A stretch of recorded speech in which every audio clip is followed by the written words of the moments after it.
On va déterminer le courant I, l'expression du courant I qui traverse le condensateur.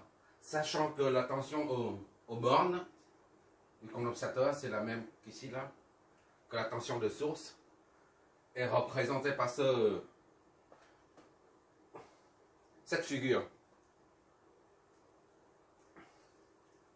Bon.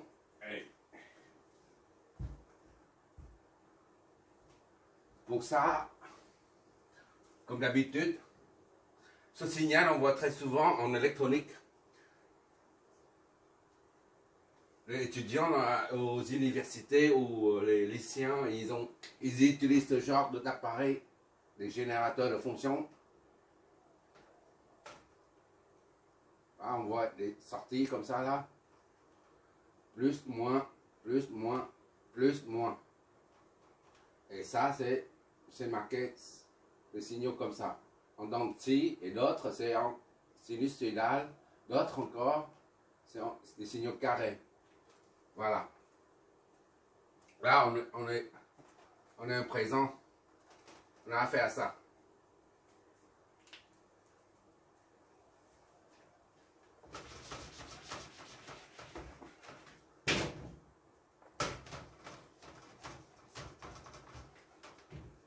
Maintenant, on connaît le signal d'entrée aux bornes du condensateur.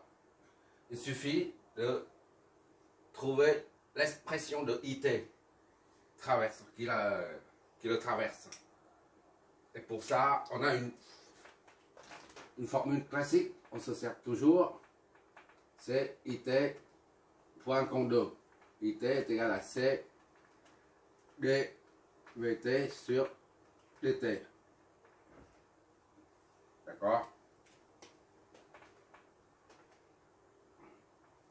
Avec ça, on peut en déduire, puisqu'on connaît la tension, on fait la dérivée de la tension pour obtenir l'expression IT. Il faut étudier cette fonction, par morceau. C'est-à-dire, on considère ici, ça c'est Vt. On considère ici, c'est d'ici à là, c'est V1t. D'accord? Ici à là, V2t. Deux signaux différents, voilà, deux fonctions différentes. Et enfin, ici à là, V3t. Et on fait la dérivée de chaque fonction. IT sera égal à C fois la capacité fois la dérivée de ça. Et après, IT est égal à C fois la dérivée de ça. Ainsi de suite. On obtiendra donc, vu la fonction, vu la tension est par morceau, par intervalle. Le courant IT, lui aussi, sera par intervalle. Ça, on voit dès le début. Bon, maintenant, on va chercher la tension par intervalle. Et après, on fait la dérivation par la suite, d'accord? Pour de 0 à 1, 1 à 3, et puis 3 à 5. 1 à 2, c'est ça. 0 à 1, c'est ça. Et 1 à 3, c'est ça. Et enfin, 3 à 5, c'est ça. D'accord? Donc, il y a 3 différents. 3 tensions différentes.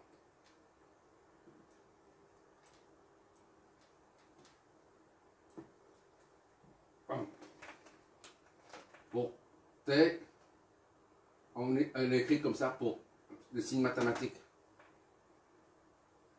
Pour tout, ça c'est le temps. Le temps T, pour tout T appartient à 0 à 1. 1. Cette équation, ce segment du signal représente une équation de premier degré, ou affine si tu préfères.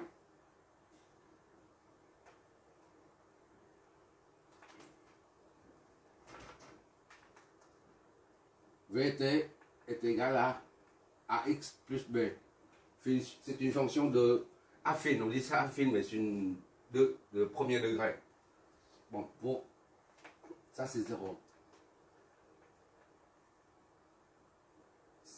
Pour x est égal à, pour t est égal à 0.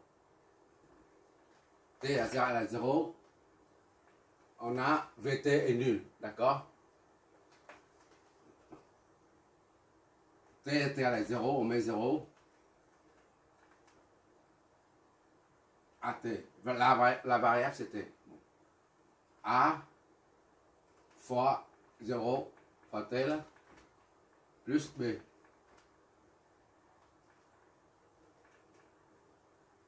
Plus B. Ici, V0 c'est 0. Donc, V0, pas besoin. Ça fait 0 plus B est égal à 0. Soit B est égal à 0. Maintenant, pour T est égal à 1. 1. V1, d'accord? Puisqu'on remplace T par 1. V1 est égal à A fois 1 plus B. Pour T est égal à 1, la fonction, le signal est égal à 50. On met 50. Voilà. Or, 1 fois 1, A fois 1, ça fait A. Plus B, c'est 0. 0 qu'on a trouvé ici, là, est égal à 50. Soit A est égal à 50. D'accord? Donc, on peut avoir la fonction Vt. Et par conséquent, pour tout T appartient à 0 et 1, on a Vt est égal à A, c'est 50. 50T plus B, c'est 0. On ne met pas. D'accord? C'est la première. Ça, c'est en volts. On fait la même chose pour le deuxième segment. Ce signe-là, le V inversé avec ça là, c'est pour dire pour tout T appartient à l'intervalle 1 et 3. 1 compris. On a quoi? Vt est égal à AT plus B encore. D'accord? C'est toujours une droite, donc de premier degré. Une équation de premier degré. T puissance 1, c'est premier degré. Bon, on fait la même chose qu'en haut pour T est égal à 1. On commence par le premier du segment. Ici, on commence par 0, on termine par 1. Ici, on commence par 1, on termine par 3. D'accord? Pour T est égal à 1, V1 est égal à combien? A fois 1, puisque T est égal à 1, plus B est égal à combien? V est égal à 1. T est égal à 1, ce segment est égal à 50 ici. D'accord? 1, projection vers le haut, 50. A plus B est égal à, soit A plus B est égal à 50. D'accord? Premier. Ça c'est, je mets 1.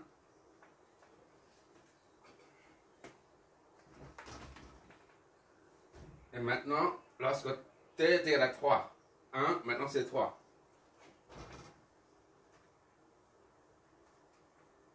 Alors, V3, on remplace, est égal à A fois 3 plus B est égal à combien?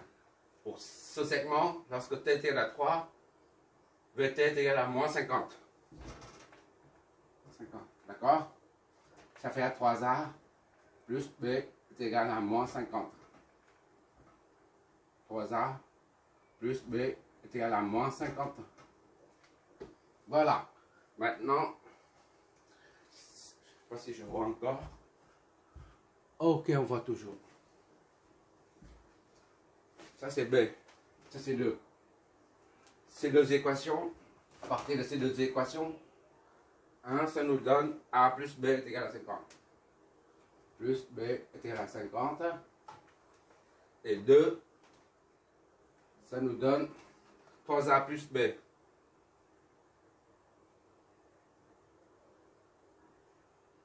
Moins 50. 3A plus B est égal à moins 50.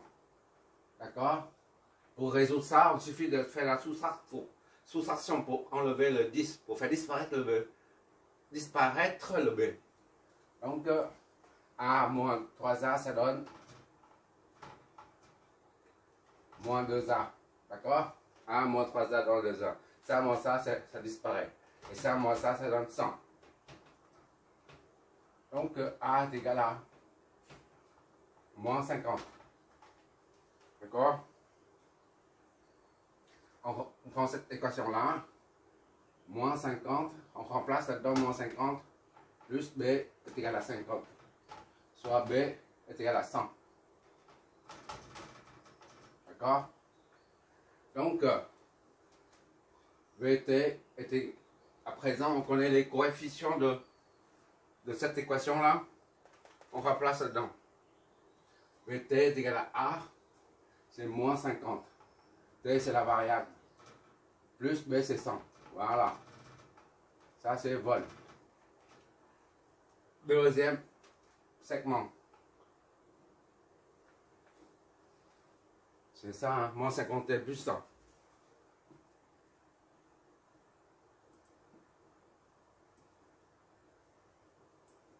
Enfin, le troisième. C'est celui-là. De 1 à 5.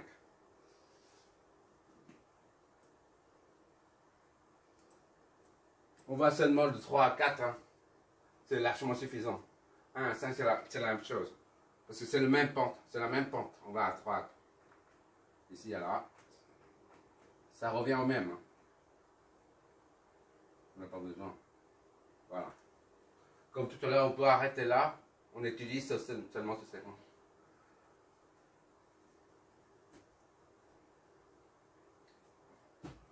Donc, on va étudier de A à 3 à 4. 1, 2, 3.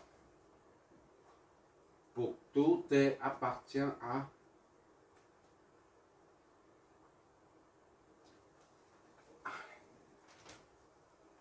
pour tout T appartient à 3 et 4. D'accord, hein? Ça, on peut très bien étudier de là jusqu'à là. Mais on peut aussi étudier de là jusqu'à là seulement. Parce que c'est ça et ça, c'est la même pente. C'est le prolongement de ça. Ce bout est le prolongement de ça. Au lieu de prendre des chiffres des nombres trop grands, on prend ici seulement. Le nombre est plus petit. De même, pour aller de 3 à 5, 5 c'est un nombre trop grand. On réduit l'intervalle de 3 à 4 parce que ce segment et ce segment, c'est celui-là et le prolongement de celui-là. C'est-à-dire les deux ont la même pente. La même pente. D'accord? C'est pour ça que je préfère réduire le nombre pour ne pas avoir des nombres trop grands à traîner un peu partout. Pour T qui varie entre 3 et 4, on a une équation d'une droite. On a l'équation d'une droite, d'accord? VT est égal à AT plus B. Où T est la variable, A est le coefficient directeur et B c'est l'ordonnée. Ça c'est un truc en seconde, ça, la classe de seconde. Si je me rappelle bien. Seconde de détermination. Bon, pour A égale à 3. Pour T est égal à 3. Alors, on a V3, on remplace dans V3 est égal à A fois 3 plus B. Lorsque T est égal à 3, on a V qui est VT est égal à moins 50. 3, c'est ça, hein, 3. on étudie ce segment. 3 moins 50. V3 est égal à moins 50. 50.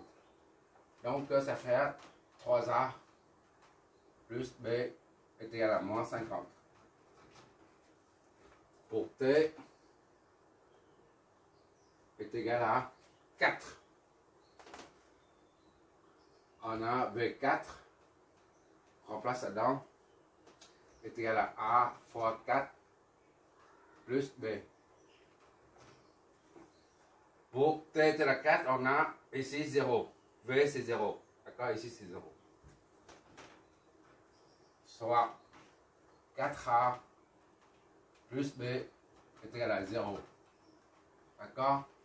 On fait la soustraction des deux. Ça donne ça moins ça. Ça fait A. 4A moins A, ça fait A. B moins B, 0. 0 moins 50, ça fait 50. D'accord? A, c'est 50. Maintenant, on injecte A dans cette équation, par exemple. 3A, c'est 3 fois 50 plus B est égal à moins 50.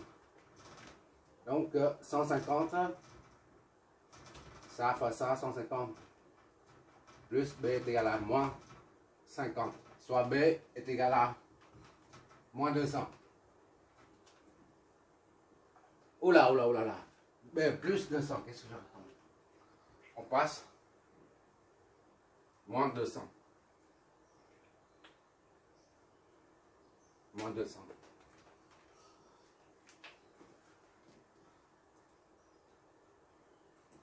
C'est ça, hein? L'autre c'est moins 200. Et par conséquent, pour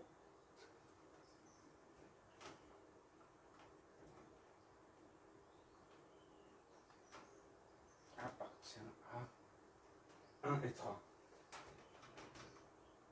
Et par conséquent, pour tout T appartient à 3 et 4, on a VT est égal à A, c'est 50. 50T moins 200. B.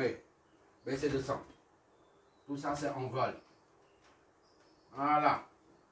Et maintenant, il suffit d'appliquer cette formule pour trouver IT. IT, c'est la dérivée.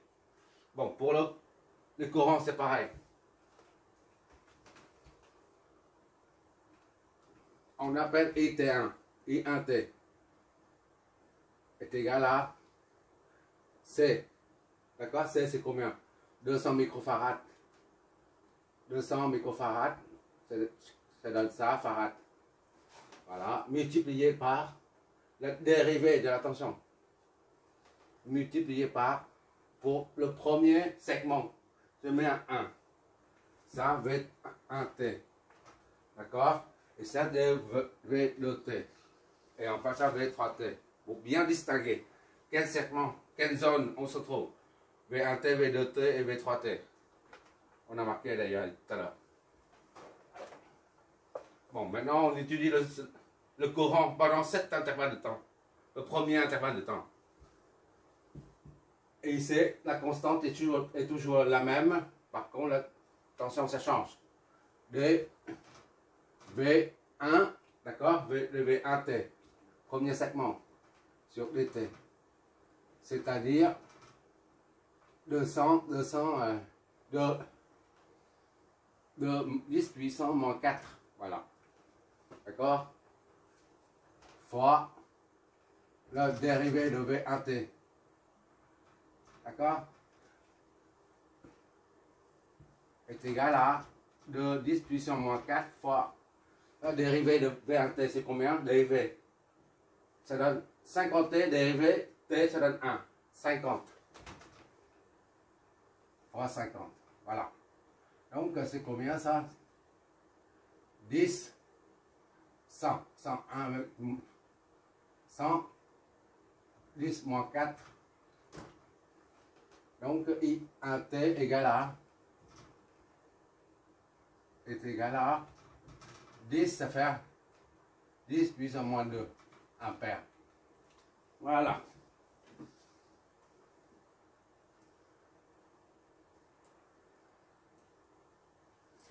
10 puissance moins 2, ça fait combien ça? Bon. 0,01 ampère, ça va 1 milliampère, 10 milliampères. 10 milliampères, c'est ça. Et un T est égal à 10 milliampères.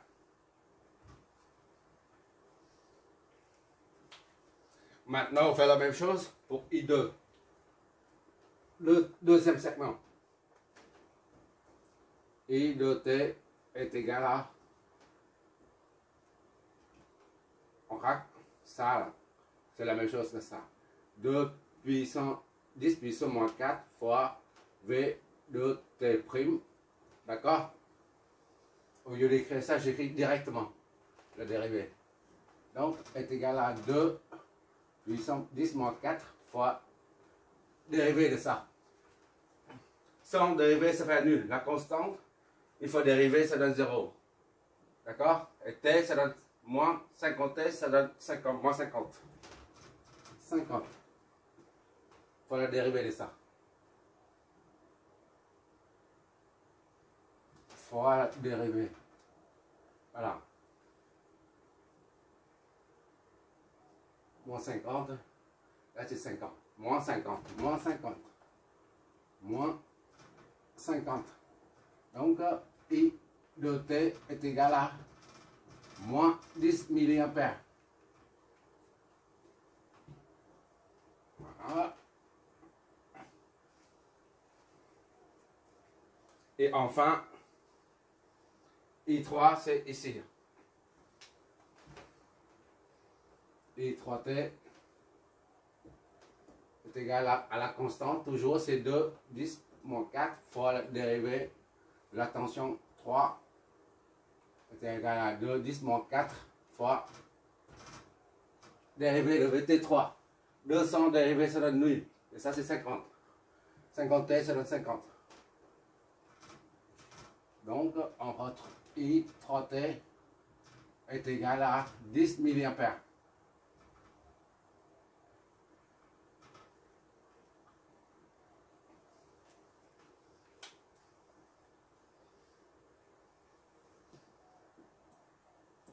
C'est-à-dire quoi? Ça, c'est terminé. La tension au bord du condensateur est comme ça. D'accord? Elle varie, mais d'une façon. Il y a une pente. Il y a une pente descendante. Il y a une pente montante. Et ici, c'est descendant. Par contre, celui-là, il est. Pourquoi c'est descendant? Ça se voit. Parce qu'il y a un coefficient directeur. 50, ça monte. Le deuxième, moins 50, ça descend. Et après, 50, ça monte. La pente. Tout ça, c'est. Ça traduit bien la pente. D'accord? Ici, c'est la pente négative. Moins 50. Ça, c'est 50. Ça, c'est moins 50. Et plus 50. On voit bien ici, 50. Le plus, on va dans le sens très gros.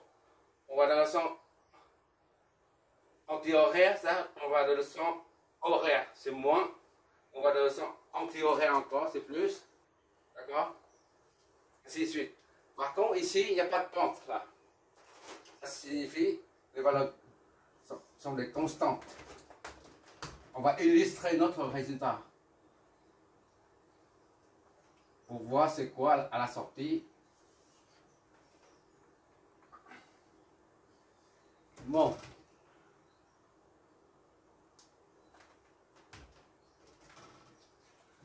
Et là. Voilà. Ça, c'est la tension au bord. Qui est comme ça. Qui monte. 3, 6, 6, et comme ça. Voilà. 3, 6. Ça monte comme ça là. Je reproduis là-bas la tension qui est là-bas.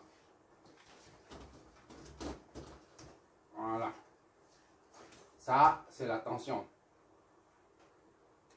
VT. D'accord? en secondes. T. Et en dessous, c'est directement, on va voir le courant. Comment les courants, comment ils se présentent. Pour pouvoir comparer avec la tension. Les secondes. T. Ah, c'est tension. VT. Ça, c'est le courant. IT. D'accord? Premier courant, c'est 10 milliampères. Ça, 10 milliampères. Ça, c'est 10 milliampères. Et après, de 0 à 1, c'est 10 milliampères. Ça, c'est 1. Ça, c'est 2, 3, 4, ainsi de suite. Et de I2, là. I2, c'est où? I2, c'est là, à partir de 2. On a I2, c'est là. D'accord? Moins 10. I2, c'est de 0 à, de 1 à 3. Ça, de 1 à 3. De 1 à 3, on a moins 10. D'accord? Et enfin, de 3 à 4, on a I3 là. I3 de 1 à, de 3 à 4, on a 10.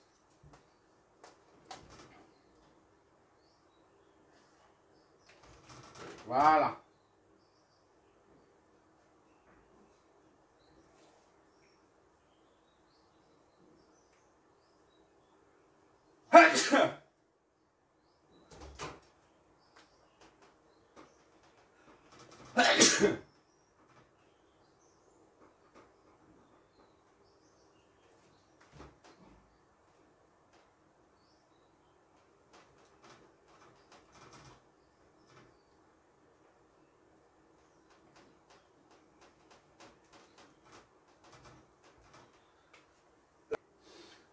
Ça, c'est pour varier un peu les signaux aux bornes du condensateur et ainsi que les courants qui traversent. On retrouvera partout tout ce genre de signal.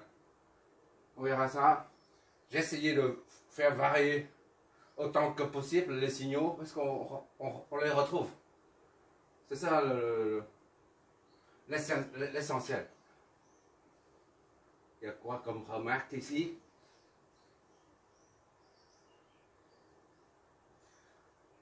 Tu vas voir le résultat des simulations. Oui. Ça, c'est, on a raisonné avec un condensateur parfait. C'est-à-dire, il n'y a pas de fuite. Mais pour un condensateur réel, comme s'il y a une résistance, un condensateur parfait, il est comme ça. D'accord? Les charges s'accumulent. Les charges ne peuvent pas traverser. Le stockage de l'énergie se trouve dans le champ électrique. S'il y a une fuite, eh ben, tous les charges qui s'accumulent ici vont partir. Mais doucement, ils vont partir comme une pile qui se décharge avec le temps. Il y a toujours une fuite. Un condensateur, c'est une pile. D'accord? Ni plus ni moins. Et avec le temps, le condensateur, comme les piles qu'on trouve dans le commerce, les petites piles de calculatrice là, il y a une fuite de courant, une fuite de charge. Donc, dans la réalité, c'est comme ça. Là, c'est théorique. Il n'y a pas de fuite, il n'y a pas de charge qui passe. En réalité, c'est comme si il y a une petite résistance, infiniment petite. On peut voir les choses comme ça. Et les charges accumulées ici, avec le temps, on va passer dedans pour fuir. C'est pour ça on dit une résistance de fuite. D'accord? Et pour revenir ici, le condensateur parfait, il n'est jamais parfait. Si on simule le circuit, on verra que le simulateur, lui, il est très intuitif, il est très intelligent, lui. Il ne considère pas un cas parfait. Il va calculer des trucs comme ça. On va voir des trucs comme ça. Voilà, ça monte à peu près comme ça. Voilà. Il y a un petit décrochage. Nous, on raisonne sur, pour simplifier le raisonnement, on suppose qu'on a un condensateur parfait. De même, une source de tension parfaite. Ça n'existe pas. D'accord?